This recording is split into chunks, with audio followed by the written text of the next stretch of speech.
Hi, ಲೈಫಲ್ಲಿ ಏನಾಗ್ತದೆ ಅನ್ನೋ ಲಾಟ್ ಆಫ್ ಕನ್ಫ್ಯೂಷನಲ್ಲೇ ಇಮಿಡಿಯೇಟಾಗಿ 2 ದಿನ ಇದ್ದಂಗೆ ಒಂದು ಫ್ಲೈಟ್ ಟಿಕೆಟ್ ಬುಕ್ ಮಾಡಿಕೊಂಡು ನಾನು ಹೋಗ್ತಾ ಇದ್ದೆ ಥೈಲ್ಯಾಂಡ್ಗೆ. ಕೈ ತುಂಬ ದುಡ್ಡು ಇಟ್ಕೊಂಡು ಫ್ರೆಂಡ್ಸ್ನೆಲ್ಲ ಕ್ಯಾಬ್ಗೆ ಹಾಕ್ಕೊಂಡು ಡ್ರಾಪ್ ಮಾಡಿಸ್ಕೊಂಡಿದ್ದು ಟರ್ಮಿನಲ್ 2ಗೆ. ಗುರು ಒಳಗಡೆ ಬರ್ತಾ ಇದ್ದಂಗೆ Bangalore hitech city, silicon city, beautiful city ಅನ್ನೋದಕ್ಕೆ one of the best example ನಮ್ಮ ಟರ್ಮಿನಲ್ 2 ಕೆಂಪೇಗೌಡ ಏರ್ಪೋರ್ಟ್. ಅಲ್ಲಿಂದ ನಾನು ಹೋಗಿದ್ದೆ ಇಮಿಗ್ರೇಷನಲ್ಲೇ ನಾನು ತಂದಿದ್ದ ಚೆಕ್-ಇನ್ ಬ್ಯಾಗ್ಸ್ನ ನೀಟಾಗಿ ಚೆಕ್ ಮಾಡಿಕೊಂಡು ಸೆಕ್ಯೂರಿಟಿ ಚೆಕ್ ಮುಗಿಸ್ಕೊಂಡು ಇಲ್ಲಿ ಆಗ್ತಾ ಇದೆಲ್ಲ ಟ್ರಾವೆಲ್ಸ್ ಮಕ್ಕದಲ್ಲಿರೋ ಸ್ಮೈಲ್ ನೋಡಿಕೊಂಡು ನೆಕ್ಸ್ಟು ನನ್ನ ಕಣ್ಣು ಕಾಣಿಸಿದ್ದೆ ಬ್ಯಾಂಗ್ಳೂರು ಡ್ಯೂಟಿ ಫ್ರೀ. ಗುರು, ನಮ್ಮ ಫ್ರೆಂಡ್ಸು, ಸರ್ಕಲ್ಲು, ಕಸಿನ್ಸು ಎಲ್ಲರೂ ಕೇಳೋದು ಒಂದೇ ಒಂದು ಮಾತು, ಗುರು ಡ್ಯೂಟಿ ಫ್ರೀಯಿಂದ 1-2 ಬಾಟ್ಲಿ ಎತ್ಕೊಂಬ ಅಂತ. ಇಲ್ಲಿ ಸಿಗದಿರೋ ಎಣ್ಣೆ ಎಲ್ಲ ನೋಡ್ದಿರೋ ವೆರೈಟೀಸ್ ಇಲ್ಲ. ಕೋಟಿ ಇದ್ದರೂ ಲಾಂಜಸ್ಸಲ್ಲೇ ಫ್ರೀ ಊಟಕ್ಕೆ ನಿಂತ್ಕೊಂಡಿರೋ ಜನ ನೋಡ್ಬಿಟ್ಟು ನನ್ನ ಮನಸ್ಸಲ್ಲಿ ಬಂದಿದ್ದು, ಇನ್ನಾದರೆ ಆಗಲ್ಲ, ನಡಿ ಗುರು ಫ್ಲೈಟ್ ಒಳಗಡೆ ಹೋಗೋಣ ಅಂತ. ಫ್ಲೈಟ್ ಒಳಗಡೆ ಹೋಗ್ತಾನೆ ಚೆಕ್-ಇನ್ ಮಾಡೋರು. ನೋಡುಗುರು ಅಂದ್ಕೊಂಡು ತೋರಿಸ್ಬಿಟ್ಟು ಹಂಗೆ ಮುಂದಕ್ಕೆ ಹೋದರೆ ಅಕ್ಕ ಗಗನ ಸಖಿ ನಿಂತಿದ್ರು. ಯಾರೋ ಹಿಂದೆ ಕರ್ದಂದಾಗಿತ್ತು, ತಿರುಗಿ ನೋಡಿದೆ, ಕಪುನ್ ಕ್ಯಾ ನಮಸ್ತೆ ಅಂದರು. ಆಮೇಲೆ ನೋಡಿದ್ರೆ ಒಳಗಡೆ ನನ್ನ ಥರನೇ ಮನಸ್ಸು ತುಂಬ 100 ಕನಸು ತುಂಬಿಕೊಂಡು ಫ್ಲೈಟ್ ಟಿಕೆಟ್ ಸೀಟ್ ಬೆಲ್ಟ್ ಹಾಕೊಂಡು ಕೂತಿರೋ ನನ್ನಂಥ ಸುಮಾರು ಪ್ಯಾಸೆಂಜರ್ಸ್ ನೋಡಿದೆ. ನನ್ನ ಅಜ್ಜಿ ನನಗೂ ಬೇಜಾರು ಆಗ್ತಾಯಿತ್ತು. ಯಾವುದಾದ್ರು ಮೂವಿ ನೋಡೋಣ ಅಂತ ಇದೊಂದು ಮೂವಿ ಹಾಕ್ಕೊಂಡು ನೋಡಿಕೊಂಡು ಫ್ಲೈಟಲ್ಲಿ ಕೊಟ್ಟಿದ್ದು ಊಟ ತಿಂದ್ಕೊಂಡು ನೋಡೋ ವರ್ಷಲ್ಲೇ ಲ್ಯಾಂಡ್ ಆಗಿದೆ. ಎಲ್ಲರದ್ದು ಡಿಫ್ರೆಂಟ್ ಫೇರ್ಸು, ಕಪುನ್ಕಾ ಸವಾರಿಕಾ ಅನ್ನೋ ಮಾತುಗಳು. ಕ್ರೇಜಿಯಾಗಿದೆ ಈ ಎಕ್ಸ್ಪೀರಿಯೆನ್ಸು. ಬಟ್ ಇಲ್ಲಿ ಇಳಿದ ತಕ್ಷಣ ಒಂದು ಕ್ಯಾಬ್ ಕೇಳಿದ್ರು. ಆಲ್ಮೋಸ್ಟ್ 2500 ಬಟ್ ಅಂದರೆ ಆಲ್ಮೋಸ್ಟ್ 6000 ರುಪೀಸ್. ಸೊ ಅವ್ರನ್ನ ಕೇಳಿಕೊಂಡು ಪಬ್ಲಿಕ್ ಟ್ರಾನ್ಸ್ಪೋರ್ಟ್ ಯೂಸ್ ಮಾಡೋಣ ಅಂದ್ಕೊಂಡು ಅಲ್ಲೇ ಟರ್ಮಿನಲ್ 2 ಹತ್ರ 8 ಸೆಕ್ಟರ್ ಅಂತ ಇದೆ, ಅಲ್ಲಿ ಹಂಗೆ ಹೋದರೆ ಈ ಥರ ನಿಮಗೊಂದು ಬಸ್ಸಿಂದು ಇದು ಸಿಗುತ್ತೆ. ಅಲ್ಲಿ ಜೊಮಿಟೌನ್ ಬೀಚ್ ಅನ್ನೋ ಒಂದು ಸ್ಟಾಪ್ ಇದೆ. ಜಸ್ಟ್ ಪಟಾಯಾಗಿ ಅಲ್ಲಿಂದ ಜಸ್ಟ್ 2 ಕಿಲೋಮೀಟರ್ ಅಂದ್ಕೊಂಡು ಇದಕ್ಕೆ ಟಿಕೆಟ್ ತೊಗೊಂಡು ನನ್ನ ಟ್ರಾವೆಲ್ನ ಹಂಗೆ ಮುಂದುವರ್ಸ್ಕೊಂಡು ಹೋದೆ.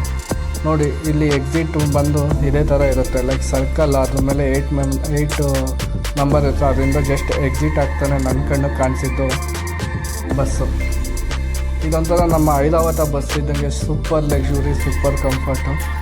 ನಮ್ಮ ಬಸ್ ಡ್ರೈವರ್ ನಂಗೊಂದು ಕಪನ್ಕಾ ಅಂದ್ಬಿಟ್ಟು ನಮ್ಮ ಲಗೇಜ್ನೆಲ್ಲ ಅಲ್ಲಿ ಒಳಗಡೆ ಕೊಟ್ಟೆ. ನೋಡಿ, ಅಲ್ಲೆಲ್ಲ ನಮ್ಮ ಲಗೇಜ್ನ ಎತ್ತಿಕ್ಕೋರು. ಲಗೇಜ್ನೆಲ್ಲ ಎತ್ತಿಕ್ಬಿಟ್ಟು ಇನ್ನೇನು ಬಸ್ ಒಳಗಡೆಯಿಂದ ಬಂದರೆ ಆಚೆ ನಿಂತಿದ್ದು ಕ್ಯಾಬ್ಗಳು ನೋಡಿಕೊಂಡು ದಂಗಾದೆಗಳು. ಬಿಕಾಸ್ ಅಲ್ಲಿರೋ ಇನೋವಾ ಕ್ರಿಸ್ಟಾ, ಫಾರ್ಚುನರ್ ಎಲ್ಲ ನಮ್ಮ ಹೈಟೆಕ್ ಜನಗಳು ಯೂಸ್ ಮಾಡೋದನ್ನ ಇಲ್ಲಿ ಕ್ಯಾಬಿಗೆ ಯೂಸ್ ಮಾಡ್ತಾರೆ. ಸೊ ನನ್ನ ಜೊತೆ ಟ್ರಾವೆಲ್ ಮಾಡ್ತಾರಿದ್ದು ಎಲ್ಲ ಪ್ಯಾಸೆಂಜರ್ ಮಕ್ಕಳುಗಳು ಒಂದ್ಸತಿ ನೋಡಿಕೊಂಡು different country of different varieties ಮೈಂಡ್ಸೆಟ್ನ ಫೀಲ್ ಮಾಡಿಕೊಂಡು ಲೆಟ್ಸ್ ಗೋ ಅನ್ನೋ ಥರ ಇದಾದು. ನಮ್ಮ ಡ್ರೈವರನ್ನು ಬಸ್ ಸ್ಟಾರ್ಟ್ ಮಾಡೋರು.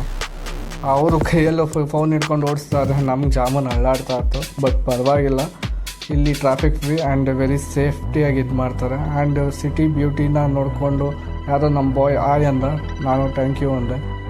ಬಟ್ ಈ ಸಿಟಿ ವ್ಯೂ ಮಾತ್ರ ನೀವು ಮಿಸ್ ಮಾಡ್ಕೊಳ್ಳೇಬಾರ್ದು. Super clean city, 0 dust, 0 traffic, 0 pollution. ತುಂಬ ಕ್ಲೀನಾಗಿ ಇಟ್ಕೊಂಡಿದ್ದಾರೆ ಇವ್ರ ದೇಶನ. ಅದಕ್ಕೆ ಇದು ಒಂದು best one of the tourism place ಅನ್ಬೋದು, ಬಿಕಾಸ್ ಆಫ್ 0 ಪೊಲ್ಯೂಷನ್. ನೈಟೆಲ್ಲ ಕಣ್ಣಿಗೆ ನಿದ್ದೆ ಇಲ್ದಲೆ ಕಣ್ಣೆಲ್ಲ ಜಾಮೂನ್ ಆಗಿದೆ. ಕಣ್ಣು ಕೂಲ್ ಆಗಲಿ ಅಂತ ಕೂಲಿಂಗ್ ಗ್ಲಾಸ್ ಹಾಕ್ಕೊಂಡು ತಲೆ ಮೇಲೆ ಇದ್ದಿದ್ದು AC ಆನ್ ಮಾಡಿಕೊಂಡು AC ಬೇಜಾನ್ ಓಸಿಯಾಗಿ ಸಿಗ್ತಿದೆ ಅಂದ್ಕೊಂಡು ಹಂಗೆ ಆಸೆ ನೋಡ್ತಾರೆ. ಇಲ್ಲಿನ ಕಾರ್ಗಳೇ ಒಂಥರ ಡಿಫ್ರೆಂಟುಗಳು. ಬಟ್ ನಮ್ಮ ಇಂಡಿಯಾಗಿಂತ ಒಂಥರ ಯೂನಿಕ್ ಆಗಿರುತ್ತೆ ಈ ಬಸ್ಗಳು ಅಷ್ಟೇ. ಆ್ಯಂಡ್ ರೋಡೆಲ್ಲ ಸೂಪರ್ ಕ್ಲೀನಾಗಿ ಆ್ಯಂಡ್ ಸ್ಪೇಷಿಯಸ್ ಆಗಿರುತ್ತೆ. ಹಂಗೆ ನೋಡ್ತಾ ನನ್ನ ಕಣ್ಣು ಕಾಣಿಸಿದ್ವಿ ಬ್ಯಾಂಕಾಕ್ ಅನ್ನೋ ಒಂದು ಬೋರ್ಡು. ಆಲ್ಮೋಸ್ಟ್ ನಮ್ಮ ರೂಮ್ ನಿಯರೇ ಬಂದು, ಬಟ್ ನಮ್ಮ ಹತ್ರ ಇಂಟರ್ನೆಟ್ಟು ಇರಲಿಲ್ಲ. ಸಿಮ್ ತೊಗೊಳೋದು ಮರ್ತೋಗಿದ್ದೆ. ಎಲ್ಲಿದ್ದೀವಿ, ಹೆಂಗಿದ್ದೀವಿ, ಯಾವ ಜಾಗದಲ್ಲಿದ್ದೀವಿ ಅನ್ನೋ ಲಾಟ್ ಆಫ್ ಕನ್ಫ್ಯೂಷನ್ಗೆ ಒಂದು 3-4 ಸತಿ ಪಾಪ ಡ್ರೈವರ್ನೂ ಕೇಳಿದೆ ಎಲ್ಲಿದ್ದೀವಿ ಸರ್ ಅಂತ. ಸೊ ಅವ್ರು ಇಲ್ಲೇ ಹಿಂಗೆ ಫ್ಲೈಓವರು ಬರುತ್ತೆ, ಆ ಫ್ಲೈಓವರ್ ಕೆಳಗಡೆಯಿಂದ ಬಿಟ್ಟರೆ ನಿಮ್ಗೆ ಇದಾಗುತ್ತೆ ಅಂತ. ಆಲ್ಮೋಸ್ಟ್ ನಮ್ಮ ಡೆಸ್ಟಿನ ರೀಚ್ ಆಗ್ತಾ ಇದ್ದು. ಆಲ್ಮೋಸ್ಟ್ ಇನ್ನೇನು ಜಿಯಾನ್ ಬೀಚ್ನ ರೀಚ್ ಆದವು. ಅಲ್ಲಿಂದ ನೆಕ್ಸ್ಟು ನಮ್ಮ ಜರ್ನಿ ಟುಕ್ಕಲ್ಲೇ ಸಾಗುತ್ತೆ. ಆ ಜರ್ನಿ ಎಲ್ಲ ಹೆಂಗಿತ್ತು, ಹೇಗಿತ್ತು, ಹೋಟೆಲ್ ಹೇಗಿದೆ, ಈ ಎಲ್ಲ ರಿವ್ಯೂನು ನಿಮಗೆ ನೆಕ್ಸ್ಟ್ ನನ್ನ ವೀಡಿಯೋದಲ್ಲೇ ತೋರಿಸ್ತೀನಿ. ಸೊ ನನ್ನ ಪೇಜ್ನ ಫಾಲೋ ಮಾಡಿ, ನನ್ನ ಇನ್ಸ್ಟಾಗ್ರಾಮ್ನ ಫಾಲೋ ಮಾಡಿ, ಸಬ್ಸ್ಕ್ರೈಬ್ ಮಾಡಿ, ಶೇರ್ ಮಾಡಿ. ಬಾಯ್.